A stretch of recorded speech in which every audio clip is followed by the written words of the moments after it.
Okay, so as people are coming in, we're just going to go over a couple of issues, a couple of tech issues for you.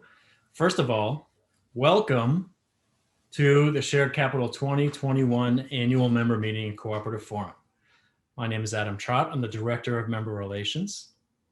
And again, as everyone's kind of logging in and getting settled, we just want a couple of announcements. So at this point, I'm sure you're familiar with Zoom and how to work it, but I just want you to know that you can find my name, Adam Trott, in the chat, as well as NCBA CLUSA in the chat, and you can ask us any questions if you're having any difficulties. Also, we'd like to ask you to see if your name can be reflected properly in your window. To do that, just go to the 3 dots in your video feed and click on Rename. Today's program is being run as a Zoom meeting. And again, I bet you're all familiar with this, but I just want to remind you that in this format, we are asking you to make sure you're muted and remain muted unless you're speaking later. Your video feed can stay on, and we're going to spotlight our speakers. And as part of this, you can also determine how you're seeing things.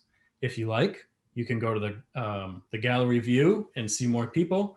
I might recommend, in order to make sure you see the PowerPoint slides, that you go to the speaker view, and you'll always be able to see that. Also in your screen, you should be able to click on the little slider to see more gallery or more slideshow. Also, we're going to have a very short Q&A session if we have time at the end of the business meeting section of this program, but we will definitely have time for questions later. So as the program goes on, feel free to enter your questions in the chat. We will catalog those and try to get to all of them. During the breakout sessions, which is after the cooperative forum, we will be going over questions and answers for operations and financials and anything else you might have questions about. Again, we're going to try to get to everything, but please understand, and of course, we'll follow up later if we don't get to it. There will be time for informal networking after the cooperative forum as part of our breakout sessions. We'll go over those details then, and we will go over the instructions on how to get there. And it should be very easy for you to go back and forth for breakout rooms if you don't like the one you chose. If you're having any trouble, again, let us know in the chat. Today's program is being recorded, and to get started, I'm going to hand it over to our Executive Director, Christina Jennings. Christina? Great, and I am really pleased to have our board president, Alex Betzenheimer, here with me today. And we're going to run you through our business meeting. Alex, I'll turn it to you. Great. We're just going to have this cycle of introducing each other over and over again. Hey everyone, my name is Alex Betzenheimer. I'm the current Shared Capital Board Chair. It is my privilege to be welcoming you all to our 2021 annual meeting. I will now officially call the business portion of our meeting to order, and our Executive Director, Christina Jennings, is going to go over our agenda and some other housekeeping items to get us started here. Great, if you can go to the next slide. We have the basics for today. We are going to do try to have a really efficient meeting. And one more slide, please. We've got the basic agenda is we'll have our business meeting and try to wrap up by 1:30 Central Time. Then we have our cooperative forum, a chance to highlight and some of the great work our members are doing. And we should wrap that. That'll start at 1:30 and run till about 2 Central Time. And then we have an opportunity for networking and breakouts, which Adam also mentioned. This is a chance for you to either meet with other members and allies from your region, or to come to the operations, the financial and operations Q&A with Andy and myself, or to go meet some of the board members with Alex. So hope you'll join us for one of those breakouts at 2, and we will wrap up by 2:30 Central, so you can get on with the rest of your day. We, as required, and if you would advance the next slide, we did mail out our notice of meeting as required on, and it was, go one more forward and we'll, sorry, one more. I guess we have despite our efforts, we have them out of order. That's just to keep you on us all on our toes.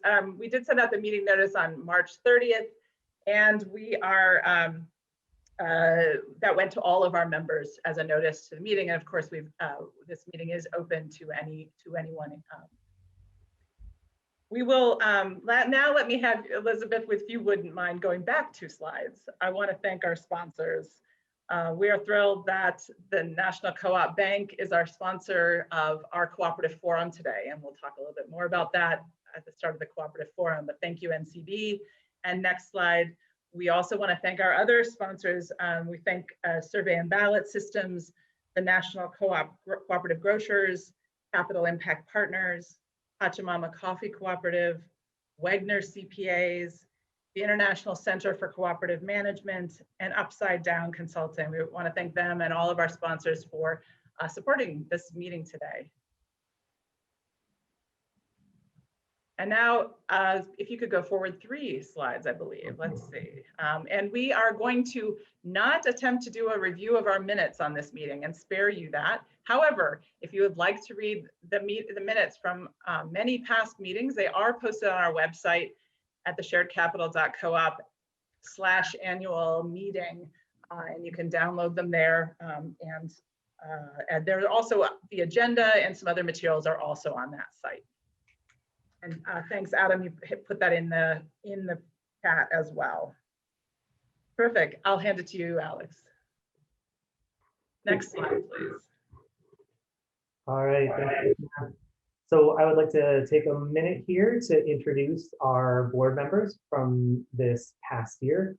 From left to right, starting on the top row, we have Thomas Beckett from Carolina Common Enterprise, myself, Terence Courtney with the Federation of Southern Cooperatives, Dana Curtis from Key Figures, Jacqueline Hanna from Food Co-op Initiative, Camille Kerr from Upside. I even asked you earlier how to pronounce it correctly, and then I just messed it up. Kerr from Upside Down Consulting, Rapa McCaw from Nexus Community Partners, Julie Ristow from Sharing Our Roots, Holly Jo Sparks with MSU Student Housing Cooperative and Oriana Natural Foods, and Jaime Villalaz from Latino Economic Development Center. The Shared Capital Board has 11 seats, 10 of which are nominated from our cooperative members and 1 from our individual members. We try very hard every year to recruit a diverse slate of candidates and to host competitive elections, which we have succeeded in doing most years. In this current case, we had 7 candidates for our 4 seats. And if we could advance the slide, I'm happy to announce our newly elected directors. New to the board are Patrice Lockhart-Anthony from Black Label Consulting and Pamela Standing from Minnesota Indian Business Alliance. And returning board members, Thomas Beckett and Jacqueline Hanna. So congratulations to all of you. I look forward to working with you in the coming year. And also thanks to everyone who put themselves out as a candidate. It's, you know, a brave thing to do, and we appreciate it. And if you could advance the slide again.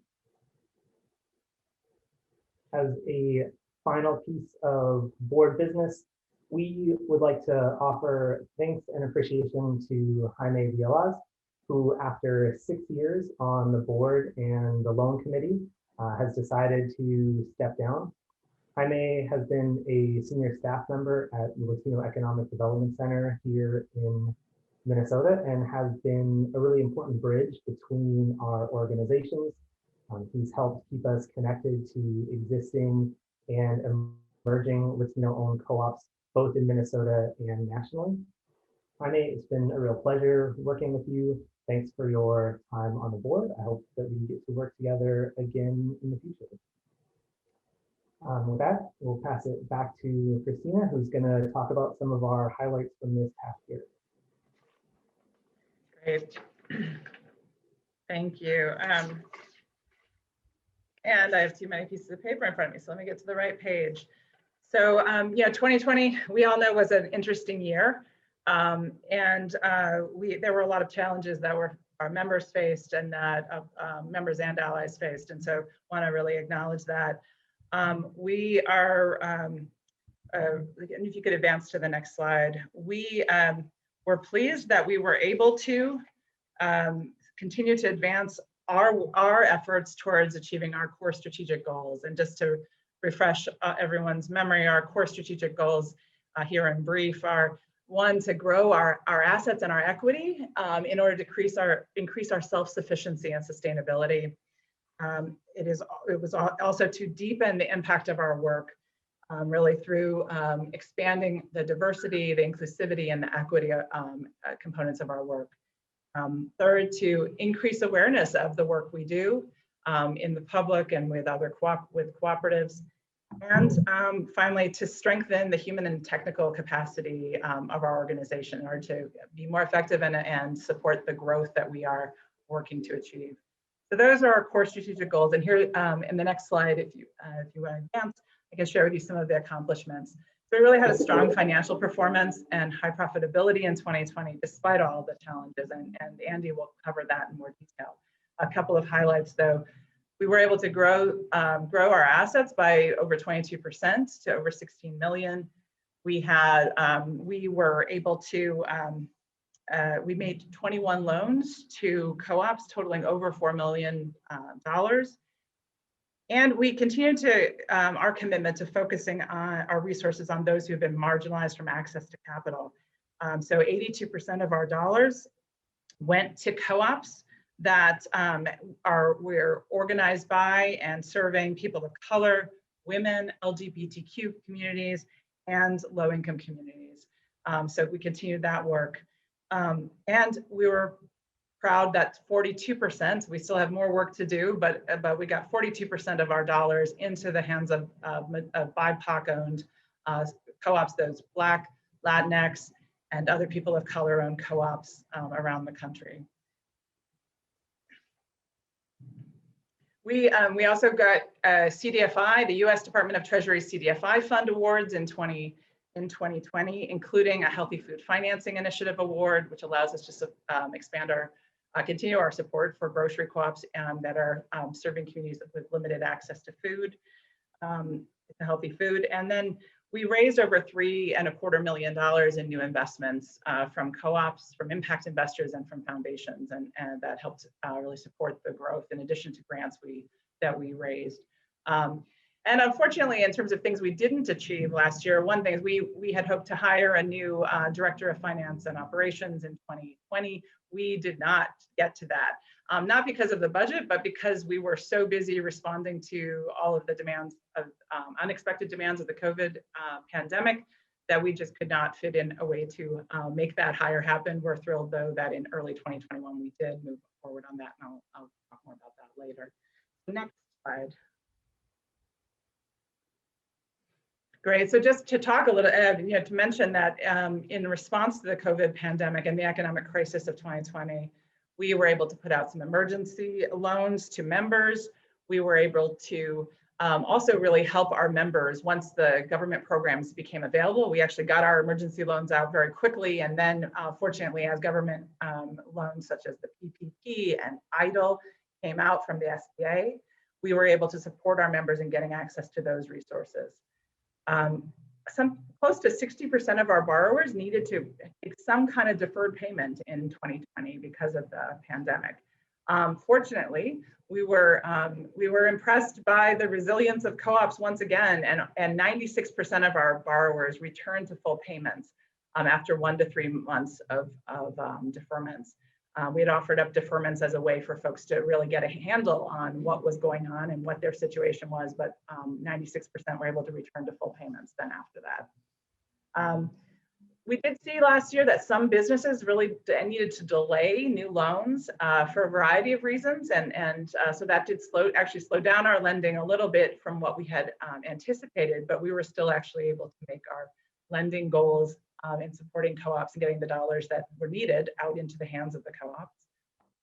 And then we were able to respond to the fact that a lot of new funding resources became available in response to the pandemic and the economic crisis. And so there were new resources made available to CDFIs and also to co-ops. And we made an effort to step in and access those resources so that we could pass them through to members. And so that supported some of the strong financial performance that you'll hear about in a minute from Andy. Finally, I think we were pleased to see that one of the responses has been an increased interest in cooperative solutions. How do we collectively work to change the economy so that it doesn't impact people in the ways we saw last year? And so we were excited to see a lot of organizations that maybe haven't looked towards cooperatives in the past really beginning to look in that direction.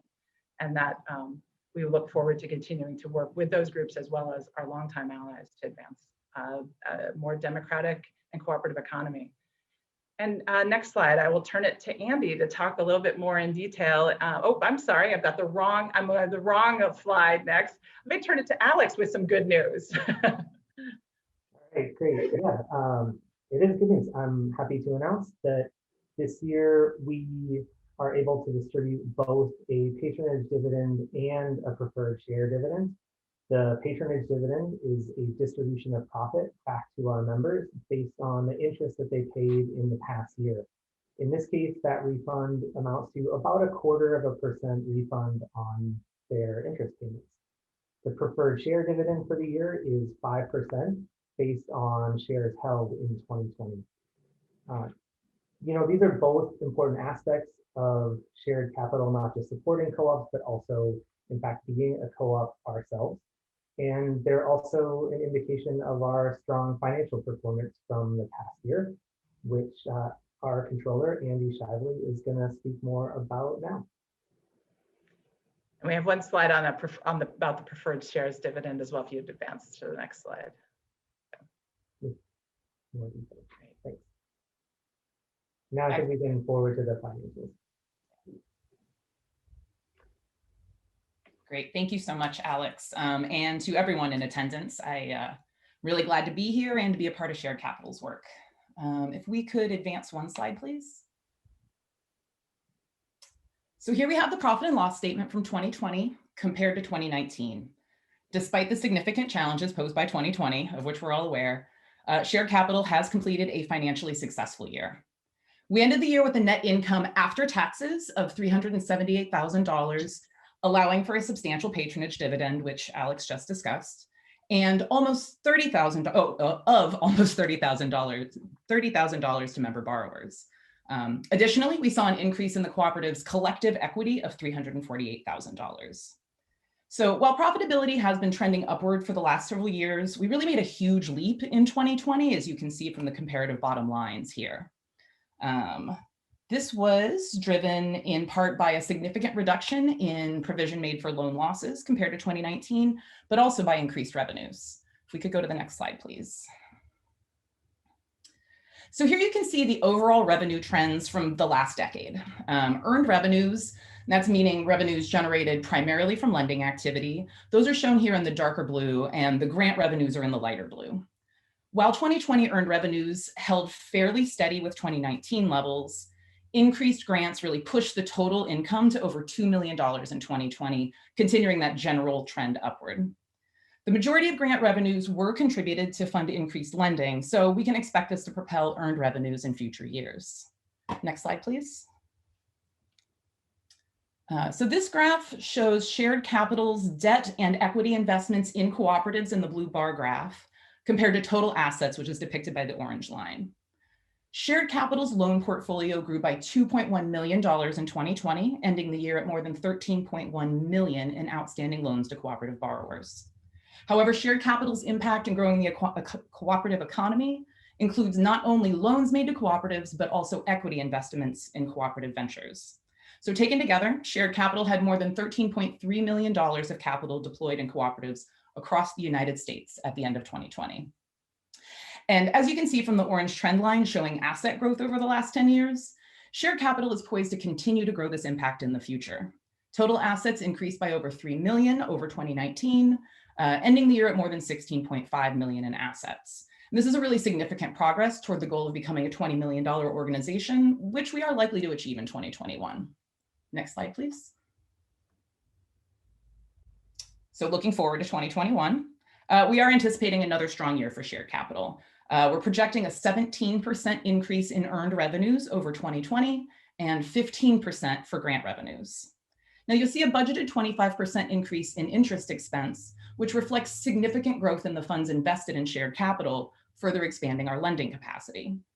Additional funds budgeted for operating expenses will propel increased outreach to borrowers and additional personnel as we fully staff up to levels appropriate to a $20 million loan fund.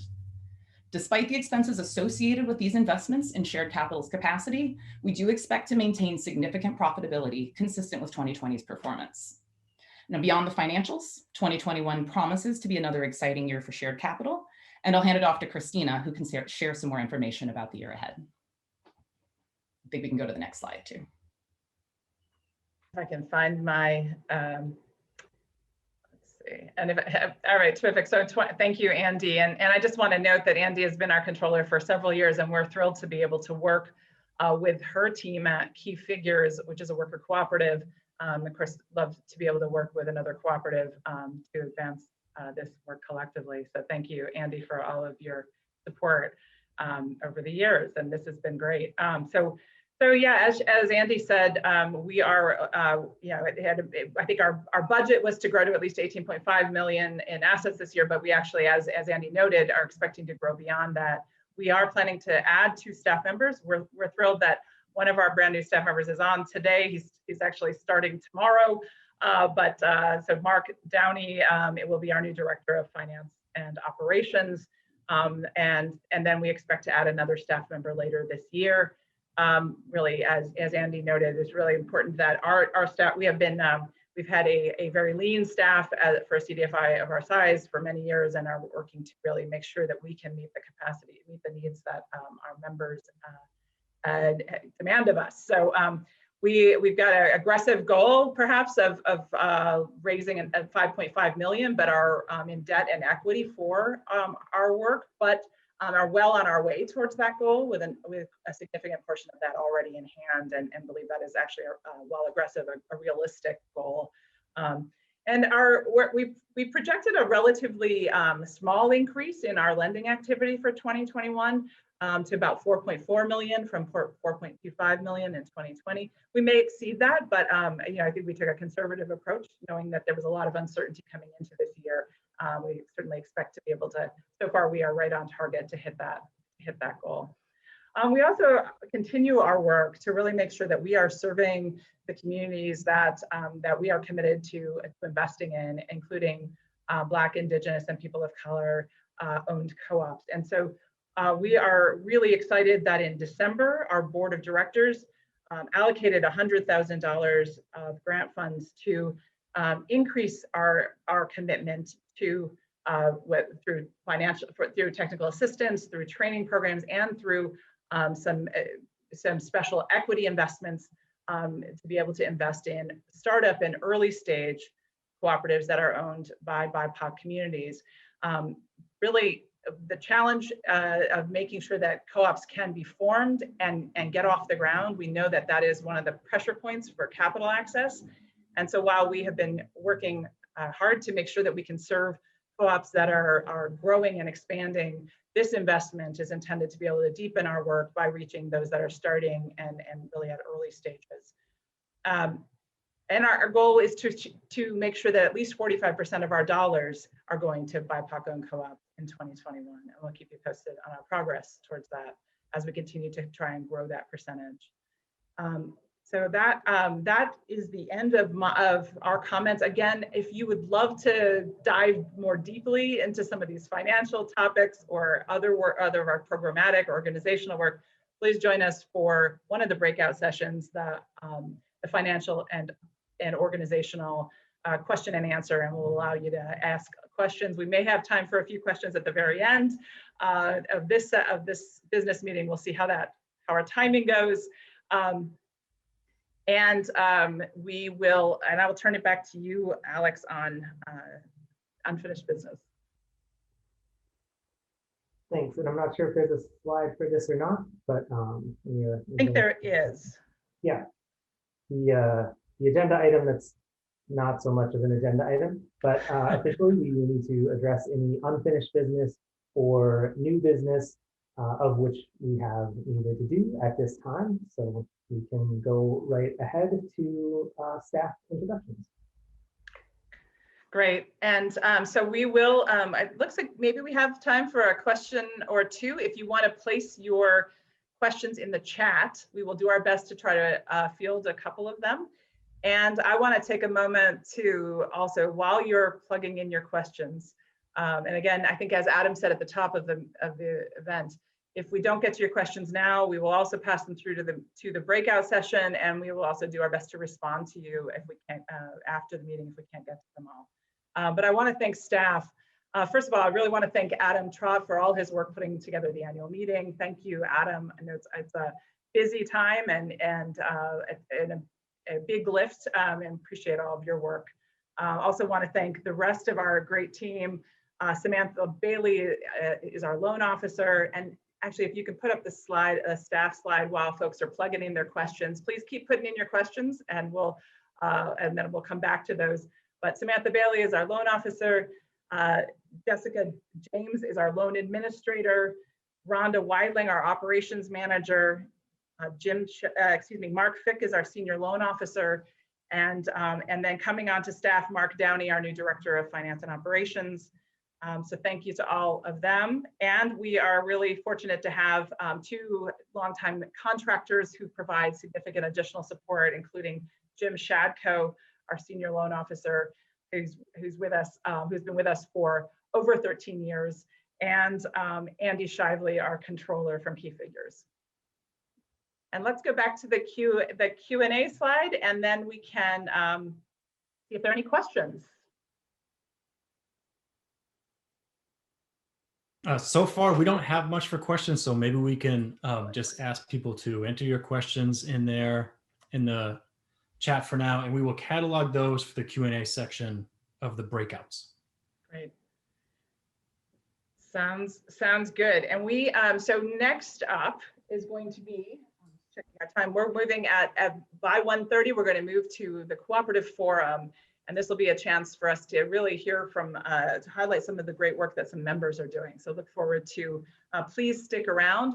It'll be about 30 minutes, and then we'll have breakouts. So hope you'll join us. Terrific. And thank you, Alex and Andy, for your support during the business meeting, for all your work during the business meeting.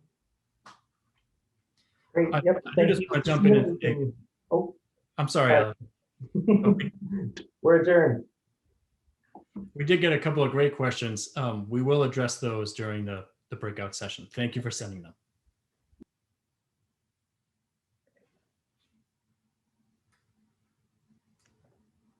Great. Well, we'll just take a minute here, and then we will start on the Cooperative Forum.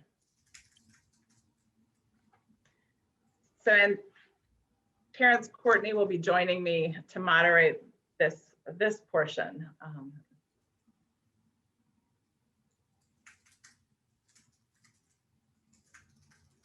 So again, I'm Christina Jennings. I'm the Executive Director of Shared Capital Cooperative, and this is our annual Cooperative Forum. And I want to introduce Terence, who can introduce a little bit more about his work and his background. Terence, I'll turn it to you. All right. Well, good afternoon, everybody. It's a pleasure to see all the faces, some of whom I know already, and the new ones, I imagine, coming from different places all over the country. So glad to be here for this conversation, and I'm looking forward to the feedback, really, and hearing people's responses, but also sharing what the Federation is doing to help advance racial equity through cooperative development. Great. And we are thrilled to have Terence as a member of our board of directors, who comes from the Federation of Southern Cooperatives, who we have an ongoing relationship with as both a member and borrower and investor, and not both, all, a member, borrower, and investor in the fund. And so we're going to use the Cooperative Forum to highlight a number of our members and the great work they're doing, including the Federation. And we have some video. We have Terence here live to talk with us, and we have some videos of our members to share with you, to hear directly from their voices. And then we want to talk a little bit, maybe to start, about the work that Shared Capital has been doing around racial equity. I think we all know that I think Anyone who didn't know last year hopefully became well aware that racism continues to be an extremely important issue for this country, and that we have one that we have to address directly. In 2016, our board of directors stepped back as part of a strategic planning process and looked at our mission and the work we were trying to do, and realized that inherent in our work to build a more cooperative and democratic economy was the fundamental need to address racism and work for racial equity and social justice, to work to advance the needs of women and LGBTQ communities and people of color as well. And as part of that, the recognition was that while we hadn't called that out overtly in our mission statement, that it was an operating assumption that that needed to be called, that we needed to call attention to. So it wasn't so much a shift in perspective as a recognition that we needed to be more intentional about it, and that in calling attention to it, also be better at measuring the work that we are doing. So I think a couple of things that I would highlight. There's some mundane things we did, like actually updating our mission statement, changing the words we were using so that we were specifically calling out our commitment to racial equity and to social and economic justice.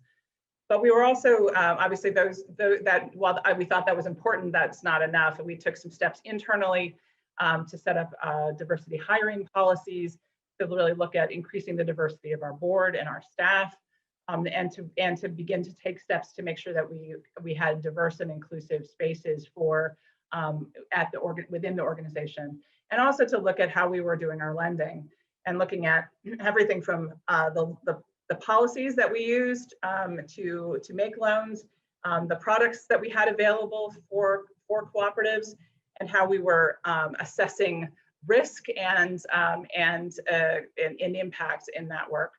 As a result of that, we made a couple of important changes. We created some new loan products that really reduced the reliance on collateral as a requirement for loans. Prior to that, there were often loans we could not make because they didn't meet our collateral requirements, or that we had to make policy exceptions to. And instead, we changed our policies to really make sure that those who do not have access to collateral or significant collateral to back their loan would not be kept out of the borrowing process. And instead, we would look more at the capacity of the cooperative to deliver on its and achieve its goals. So those steps were made. We have worked to increase the data collection to make sure that we know how we're doing. And the work continues. There's a lot more that needs to be done, but I think those were some important steps.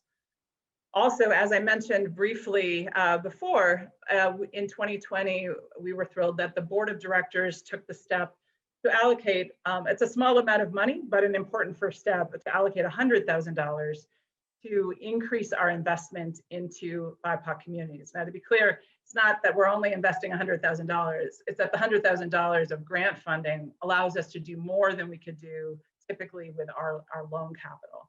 So it allows us to make some intentional investments into technical assistance and training opportunities. It allows us to make some intentional investments into cooperatives that we might not otherwise be able to make, particularly focusing on cooperatives that are owned by Black, Indigenous, and people of color, and that are particularly early stage and startup co-ops where we may not otherwise be able to make those investments under our existing policies or loan products. So that investment was committed in December, and in February, our board also approved a policy for a new equity investment product. So this is a product that allows us to make equity investments into co-ops. We've done a few equity investments before as part of a pilot, but this is the first time that we have a formal product and policies that allow us to make equity investments into co-ops for whom debt may not be the best resource, may not be the best form of capital. So this can provide affordable, patient, long-term capital that can support the growth of cooperatives. And we're excited that during the forum today, we're going to announce our first investment that will be actually made today. The dollars went out to the co-op yesterday, and today is the first day of that investment. So excited to share that with you in a few minutes. So let me stop there and talking about some of the work we've been doing. And Terence, I wanted to then come back to you and some of the great work you're doing at the Federation of Southern Cooperatives, and wondered if you could share with us more about the work you're doing, and for those who may not know the Federation, give them a sense of what you all are all about. And great. Well, again, thank you, Christina, and I want to extend my thanks and gratitude to everybody here at Shared Capital, the staff and the membership. I think we're here at a crucial time in history. I'm grateful to be alive now. It seems like we are at a time where things are in flux and changing, and conversations like these, I think, add to some of that transformative spices and ingredients that will make up the meal we'll all share in the future. But we also think at the Federation that this is an opportunity for us to think out loud, if you will, and dialogue with other folks in the community who are concerned about issues like racial justice, and I would say, and its connection to issues like gender and sexuality justice, along with environmental justice and disability rights, and really the intersections are endless. So this is important to us because I believe, and I think I can say that for the Federation, that we believe that just as Paulo Freire wrote in his seminal text, Pedagogy of the Oppressed, dialogues like these give us, the oppressed, a means to examine our condition and come up with strategies to overcome it. So I'd like to set the context for our conversation this way. I want to take some time to give you the background on who we are and then talk about some of the work we're doing. So we are the Federation of Southern Cooperatives, Land Assistance Fund. We're a 53-year-old regional cooperative institution based in Epes, Alabama, with offices throughout the South. I happen to be here in Atlanta now. And the Federation really emerged from struggles like those we see today. During the late 60s, civil rights workers went into rural communities and were themselves transformed by the people they encountered. Practices developed where the ideas of Black farmers were implemented in a regional practice of collective action. And thus the mission of the Federation became clear: cooperative economic development, land retention, and advocacy. But I have to also say that many of the conversations I participate in around racial equity seem to center the arena of struggle around urban areas primarily. That's not to say that is not important, but I want to suggest that we expand our understanding of the field of conflict. I'm suggesting that we consider also a Black rural experience or a Black agrarian perspective, because the Federation is made up mostly of agricultural co-ops. And when you think about it, 100 years ago, Black farmers were so important to the US economy. Black farmers operated nearly 1 million farms back then, 1/7 of the operating farms in the US. However, today, Black farmers only account for 2% of US farms. Since 1910, Black farmers have lost 80% of the lands they once held. And today, those Black farmers that can be considered full-time only average about $2,400 a year from farming. Much of this is the result of conscious efforts to unfairly indebt Black farmers with loans they cannot pay, and to deny opportunities to restructure those debts. Moreover, Black farmers have historically and systematically been excluded from wealth building programs. On top of all these ongoing problems, we now have to add the impact of pandemic. In the Black community, where long-standing economic, social, and health disparities were already the norm, the coronavirus simply has aggravated the crisis we face. But I want to argue that this same confluence of issues such as COVID, climate change, racial and economic injustices have energized and ignited a racial justice movement which seems to be having an impact. Just last week, Derek Chauvin, the man who murdered George Floyd, was convicted. And new studies are showing that the incarceration rates in urban areas are declining by as much as 24%.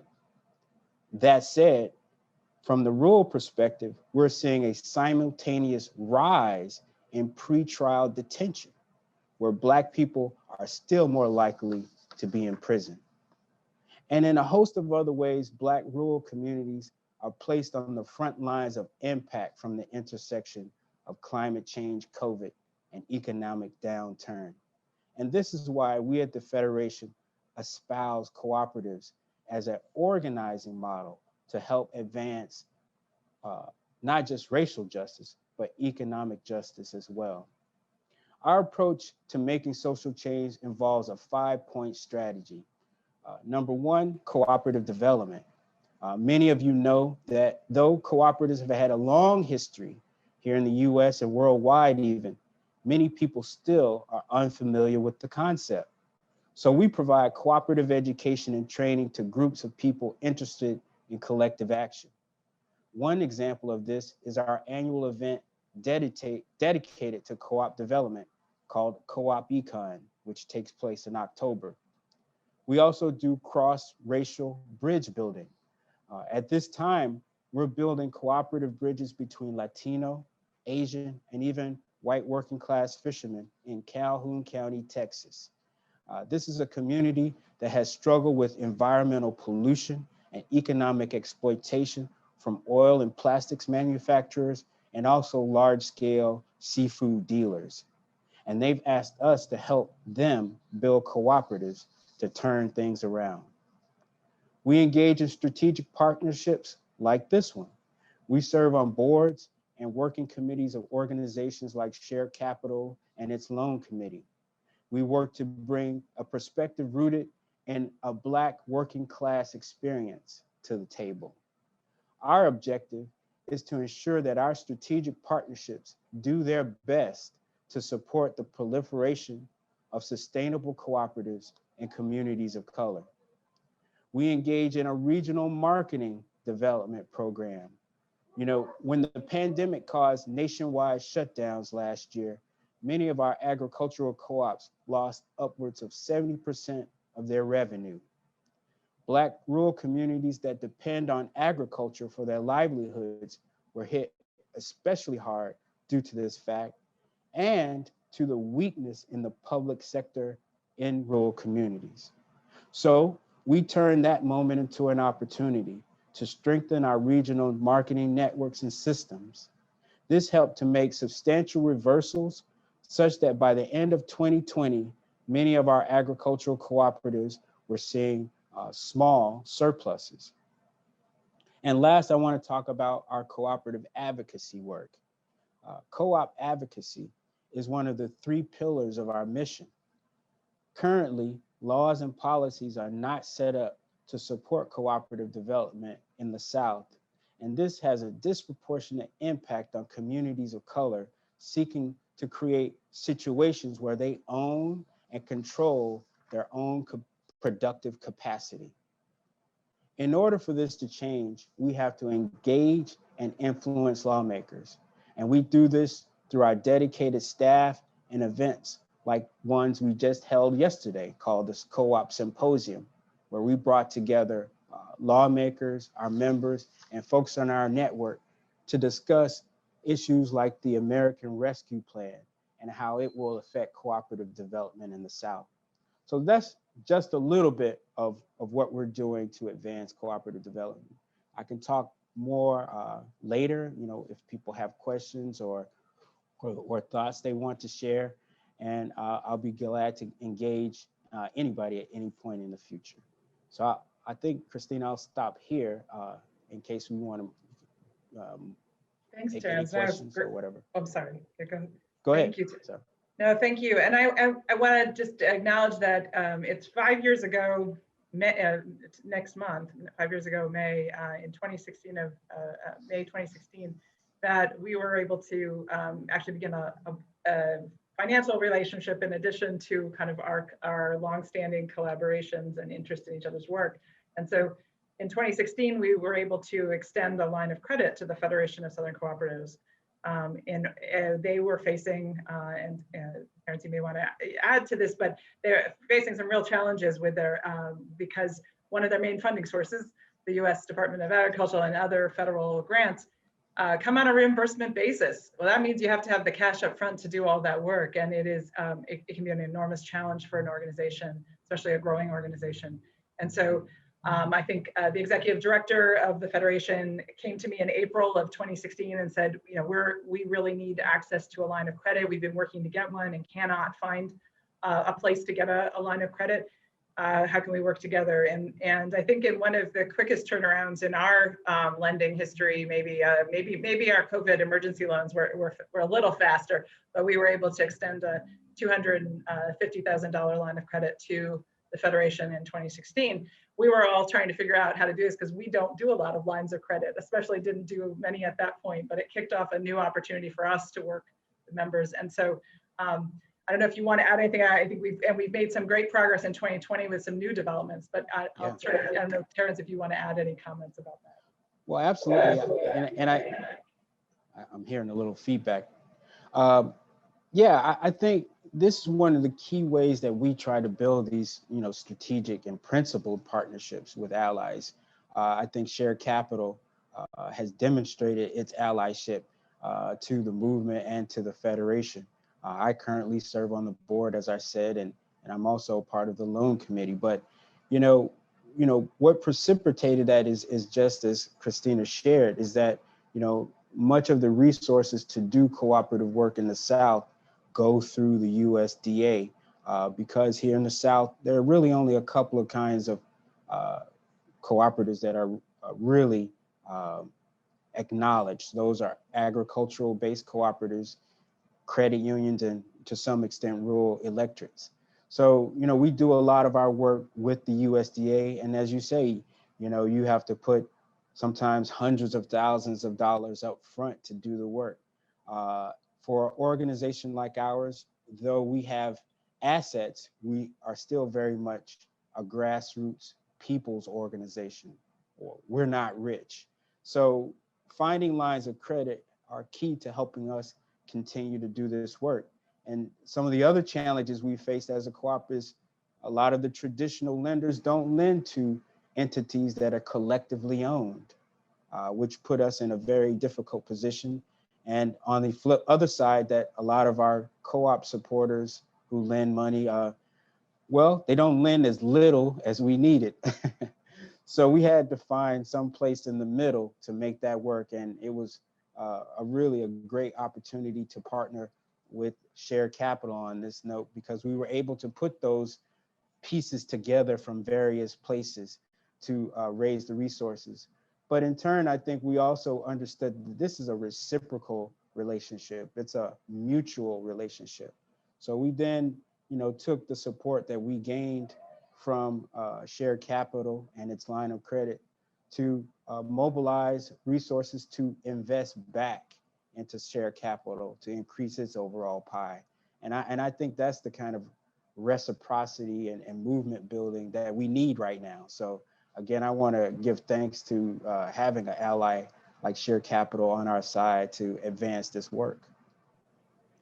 Thanks, Terence. And that, the work that the Federation and other members are doing is exactly why we exist. And as a cooperative, figuring out how to work to meet members' needs is I think the challenge that we want to take on regularly. And so it's been great working with the Federation. And as Terence mentioned, the Federation came back last year with an investment in preferred shares at Shared Capital of $250,000.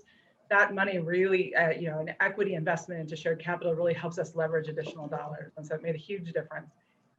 But it was a great opportunity to expand the line. So they used that $250,000 investment. Not only helps us grow our corpus, but it allowed us to essentially turn around and lend those dollars and then match them dollar for dollar with our own dollars in the line of credit. So we were able to expand the line of credit up to $750,000. I know our goal all along over the last 5 years has been to get to 1 million. So we're getting closer to that through, again, through this mutual support and collaboration that I think is so critical to the way we do this work, both organizations. So thanks, Terence. Thank you. Great, and we want to share a few other stories of some other great members that are also doing this work, and so actually we have a few videos, and if we can run the video, we're going to start with a video from ChiFresh Kitchen. So hold 1 second, I'll give you a little bit of background, and then we'll hear directly from them. And so ChiFresh Kitchen is out of Chicago, Illinois. They are a food service contractor and worker owned. They are majority Black woman owned business, and they are providing critical opportunities for employment and business ownership for formerly incarcerated women. And they kicked off their business in the midst of the pandemic, which is a bold and impressive move. And so we'll hear a little bit from them. Shared Capital was able to, in December of 2020, make a loan to them to help them buy a building. Why buy a building? Because what they were finding is systematic racism from landlords and other tenants when they were trying to do their work. And they knew that if they could secure their own facilities, that they could ensure their stability and ability to stay in one place and deliver. And with rapidly increasing commercial property values, they knew they also needed to move on that while they could afford to get into the community where their members were, where they wanted to be based. And so we made them a loan for $350,000 to buy a building in Chicago, in the neighborhood where many of their members lived and where they were serving. So let me turn to the video though, where they can share with us in their own, and we're going to hear from Kimberly Britt, one of the founding members.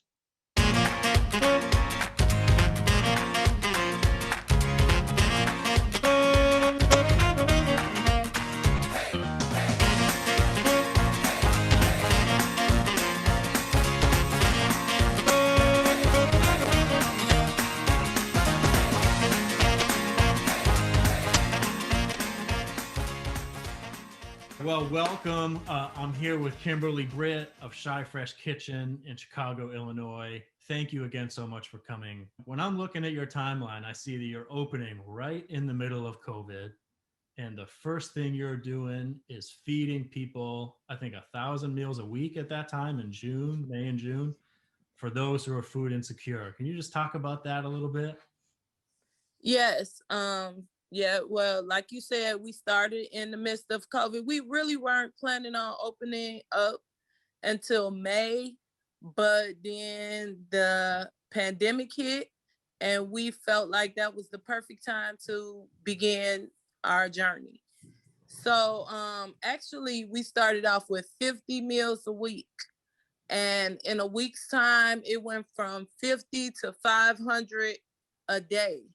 So yeah, it was like really challenging with everything being new to us, but we went in and we strategized and we figured it out and got it done.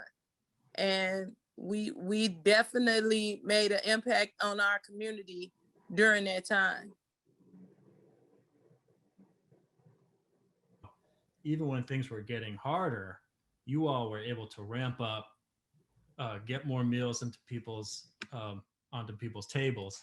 What's it like to go from 0 to 60 like that, to start out a business and all of a sudden you are the most in demand you could probably be?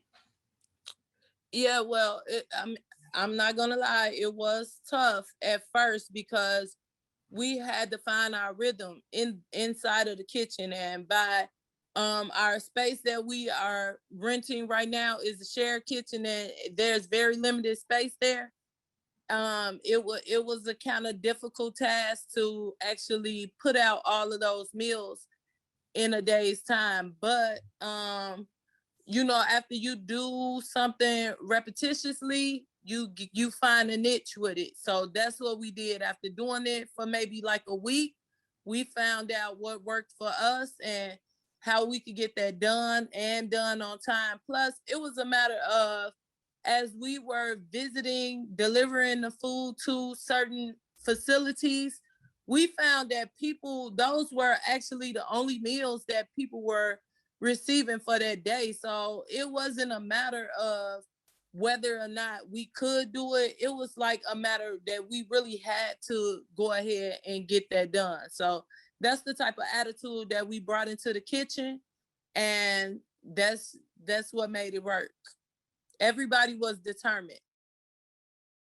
I love hearing from them about how they made that happen. What a undertaking and what a powerful story they have. And we're excited. There is a longer video which will be released and we'll be sharing with you later in the next couple of months, so you can hear more of their story.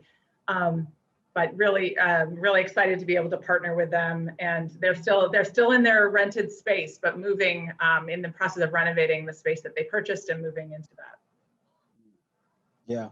Yeah, and if I could just chime in, if people don't mind, I was part of the loan committee as we reviewed this opportunity, and a few things stood out to me from the point of view. My background is as a community and labor organizer for 25 years before I came to the co-op movement, and what I really appreciated about them is they are really strategically locating themselves in a sector that is known for, highly exploitative work, the food service or service sector. And so, I really appreciate these sisters really coming together, building their collective power, and then really finding a place where there is the need, because I think that's one of the key components to cooperative development, really matching up the need to the service or the goods. And so they're doing that. And I really appreciate the fact that it seems to be Black women led. So that is highly transformative in my mind. And I was very happy that our loan committee decided to support it. And I'm going to keep my eye on them because I think they're doing something very special in Chicago. Yeah, thanks, Terence. And now we're going to hear from another member and borrower, the Pilsen Housing Cooperative that is known as PIHCO. They're also in Chicago, and also have a great story. We don't only work in Chicago, by the way, but these are two great stories out of Chicago. We couldn't resist sharing them with you. So this is a Latinx-owned housing co-op that formed just in the last couple of years, and they formed in order to counter the really rapid gentrification that was taking place in the Pilsen neighborhood, and they're driving longtime residents out of the neighborhood. And the solution was to create some affordable housing options that could allow residents to remain. And so they've created this. They've actually purchased with a loan from us and some money they raised themselves. We lent them $85,000, and they raised additional dollars to purchase a 6-unit residential building that they have transformed into a cooperative, and they're working on additional acquisitions over time. And we're going to hear from Karen and Enrique Leon, who are members and residents in the housing co-op.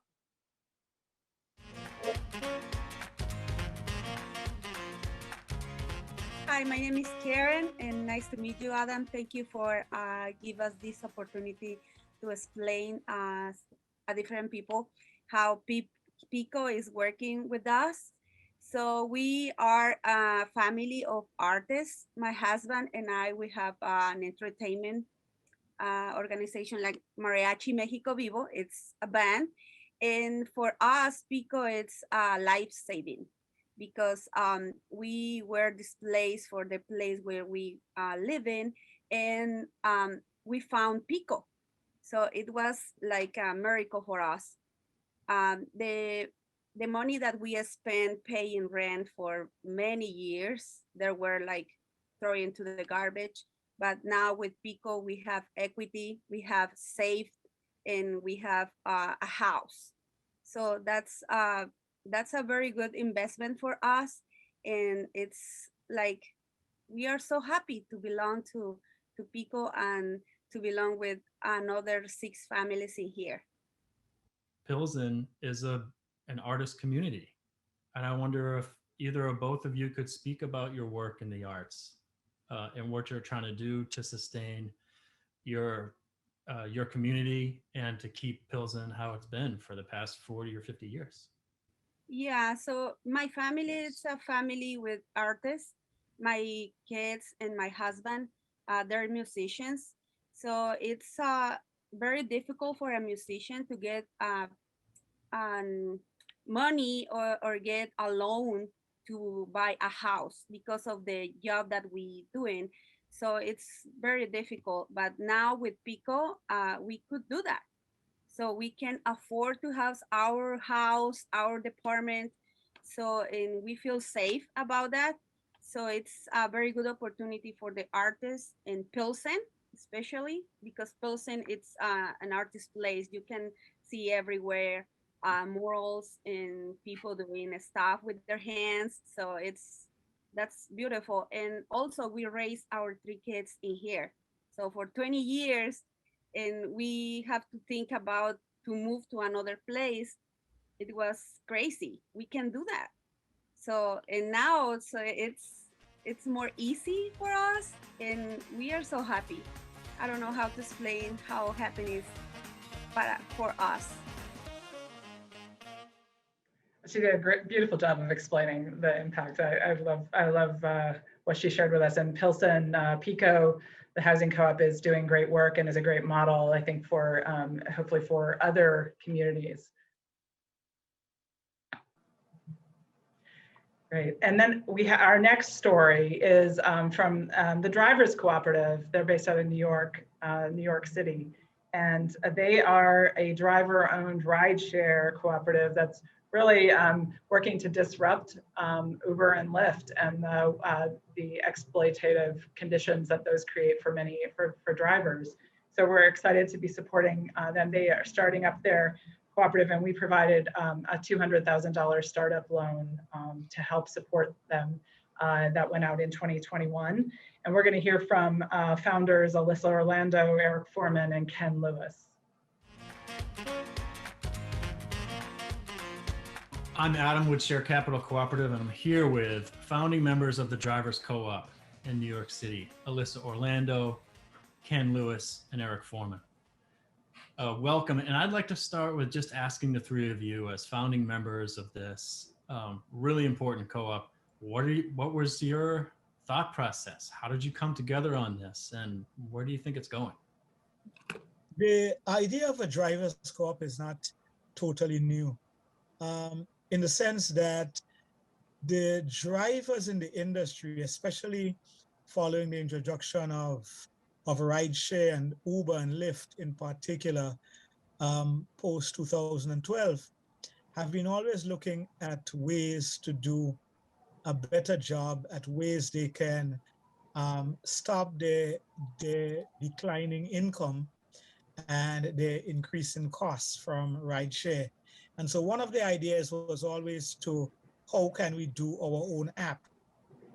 But when Eric Foreman put together a group of drivers to look at ways in which drivers can save by by having a united power, that's where that was one of the main ideas. Why can't we do our own app? And it's out of this at the end of 2019 that this idea started to become reality. Taxi was always a way to get into the American middle class. Taxi drivers were able to buy houses. They were able to send children into school, up to university level, and that generation became better. This has not been happening in the recent disposition of this industry, both in terms of the decimation of yellow cabs, and with it simultaneously the coming in of rideshare, which, as you know, is extremely exploitative to workers. Workers have to buy this expensive car, which many times is $25,000 and above, and so much of your ratings is based on this car. So you try to get the best car you can. And so that plus all the costs, the insurance, everything is put on the driver.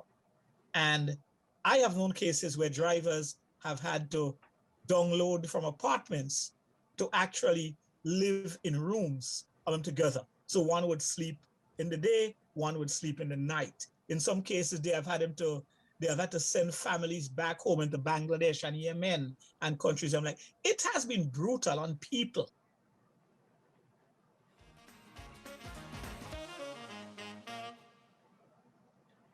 And we're excited to see what the Drivers Cooperative will continue to do. And it was great to hear Ken tell us a little bit more behind the scenes about that industry. So these are great stories, and we're thrilled to be able to support these projects. And I think I would just say, I think one of the most important things for us with these is that these groups are not just borrowers of shared capital. They are owners. Those co-ops own shared capital, just like our other members and the Federation. And I think that ownership structure is the way we're all working to try and transform the way we access capital, so that it isn't just trying to beg for loans, but it is actually about controlling that capital and making sure it stays focused on serving cooperatives and building a cooperative economy. Yeah, Christina, if I could just add another thing that, again, you know, from my perspective as an organizer, I just see that, you know, it would be fine if we were just making these loans to these organizations based on their identities. But beyond that, I think all of the examples I've heard thus far are situated in key sectors of the US economy in the 21st century. You know, we're talking about the rideshare industry that this really has taken over and taken off in recent years. And as the gentleman mentioned, it's highly exploitive. So to do whatever can be done to organize people and to collectivize a resistance to this is an incredible piece of organizing that I think should be replicated as much as possible. Also, we talked about the housing cooperative, which, you know, is creating a bulwark against the ongoing gentrification in our urban areas. And as you know, one write-up says, you know, it's creating price points that haven't existed in that area in years. So I think all of these are not just good because we're supporting communities of color, but they are situated in strategic points in the US economy. Yeah, thanks, Terence. That's really true. And we have one more a member story to share. This one, unfortunately, we don't have a video, but we do have. So we just have an image, so we can share with you who we're talking about here. Pecan Milk Cooperative is a member of Shared Capital and a borrower. Excuse me, is as of today, we hold $10,000 worth of preferred shares to support Pecan Milk Cooperative's growth. So I know, Terence, you've had the chance to meet these folks. They're near you, and I'll share a couple of details, but love to hear from you also. Pecan Milk was formed in Atlanta in 2014. And as they say, they are proudly Southern, Black-owned, and LGBTQ owned. And what they are producing is plant-based milks, pecan milk, as their name suggests, oat milk, sunflower milk, and hemp milk.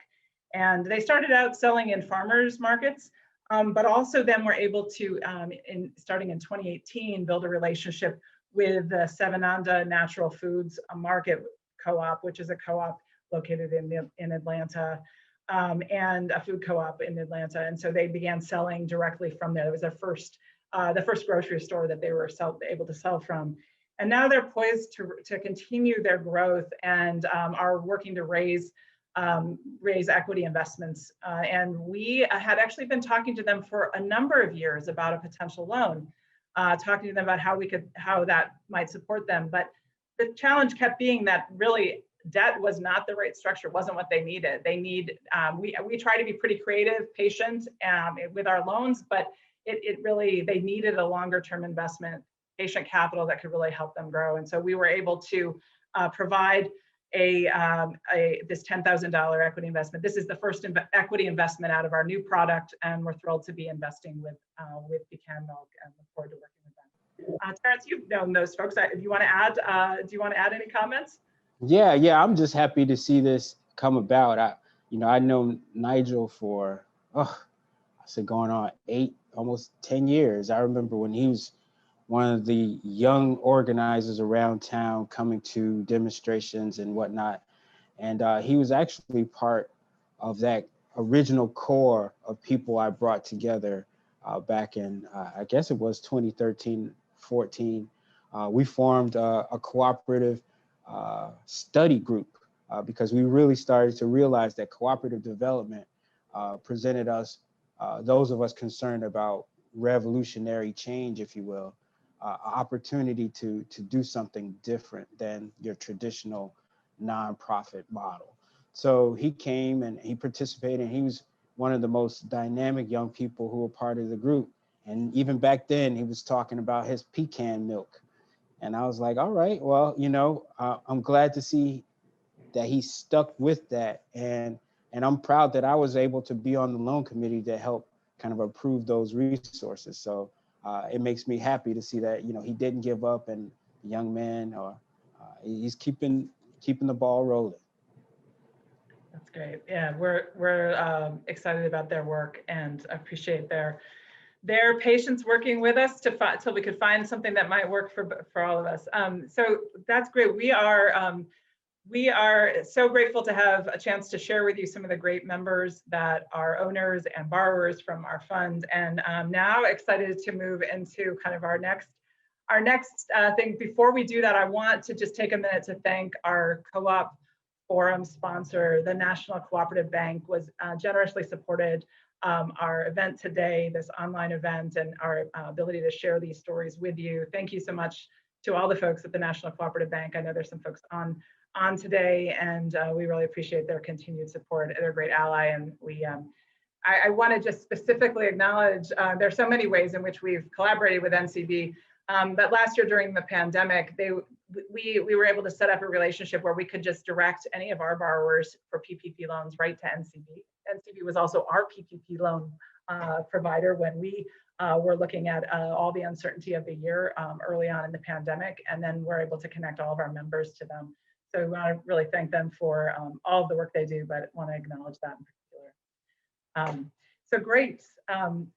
It really want to also just then step back and thank again all of our sponsors for today: the Survey and Ballot Systems, the National Cooperative Grocers, Capital Impact Partners, Pachamama Coffee Cooperative, Wegner CPAs, the International Center for Cooperative Management, and Upside Down Consulting. Thanks to all of them and others who've supported our work. We are now going to be able to move into our breakouts. And so please don't leave, because there are a couple of opportunities, and there's still plenty of time. I know we ran a little bit longer than we said we would, but we still have plenty of time for our breakout sessions. If you want to ask questions about the finances and organization work, programmatic work, come to number 1. There's going to be a way for you to choose your breakouts. You won't be sent there, so you can choose it when we give you a chance. Then number 2 would be if you want to meet our board. We'll have our newest board members in there, and then we'll also have other board members as well. You can ask them questions here about who they are and what they do.